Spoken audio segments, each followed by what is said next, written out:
onze billah bismillah inna waliyallah wa ma tawfiq illa billah asalaamaaleykum wa rahmatullah mbokki jullit yi mbokki talibé yi nga xam ne yéen a baax seen Ahlu Café TV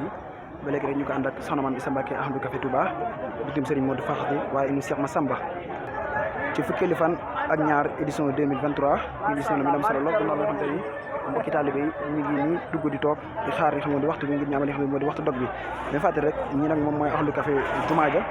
ñoom tamit ren dañoo ñëw ci kër Serigne Touba gi ku ne gis na noonu jëwriñ soxna May Bousso jiite ko Mame Diarra Mbacké ak ki nga xamante ni suñu yaay Fatou Diagne Mame Thierno ñoom ñooy jëwriñ bi ñu yemee loolu mel ne lim na ñëpp macha allah ñu am solo lool.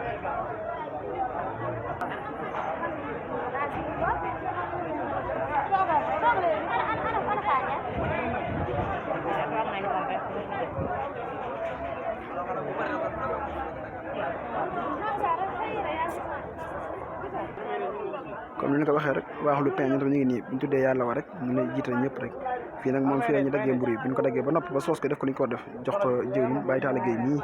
moom moo koy seetal li nga xam ne moo di commission yi ku ne gis sa bopp macha allah ñu am solo lool ñu fàtte rek fukkeelu fan ak ñaar édition 2023 ñaan ko Ahlu Café TV waaye macha allah waa Café gi ñoom tamit ñu ngi nii jàmbaale leen waa ngi gis na ñu am solo lool tarkal ñi nag ñooy waa Café gi waa ngi gis na ne jëwriñ Lamine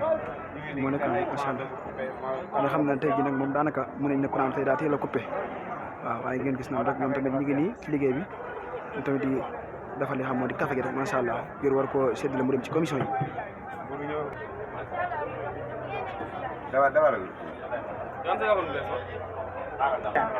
macha allah waa Ahlu Café doo ñoom tamit ñu ngi nii ñoom ñoo joxe ndox yi nga xam ne ko wax woor wax ne boo dogee da ngay soxla ndox waaye ñoom ñoo defal ndox yi tam sedd guy teg ko ci ay mbuus waaw di ko séddal li nga ni moo di ñu nekk ci lal yi macha allah ñu am solo lool waaw ñu am solo jëriñ ma dem jiite ko.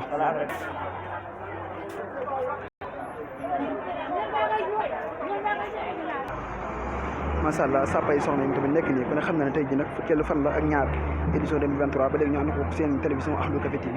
waaye kër soxna Mame Issa macha allah comme nag wax sàppa yi góor yaaw ñoom ñu ngi nii ku ne toog tiim li nga xam te ni moo di sa mburu di xaar li xam ne waxtu bi ngir ñu amal li xam ne moo di waxtu dëgg leen fàtte la fukkeelu fan la ak ñaar édition 2023 macha allah waaye supposition café gi ñoom ñu ngi nii taxaw waaye ku ne xam na ne lal yi saa su manqué rek ñoom ñooy ñi nga xam te ni ñoom ñooy renforcer ndox li nga xam ne mooy café ngir mu dugal ci dal yi macha allah ñu am solo lool.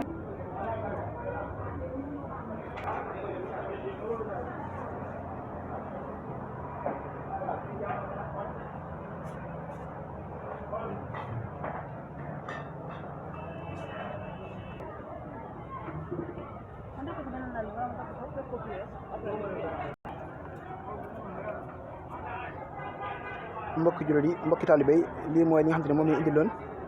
ci fukkeelu fan ak ñaar édition 2023 jërë ngeen jëf bu suba ak jàmm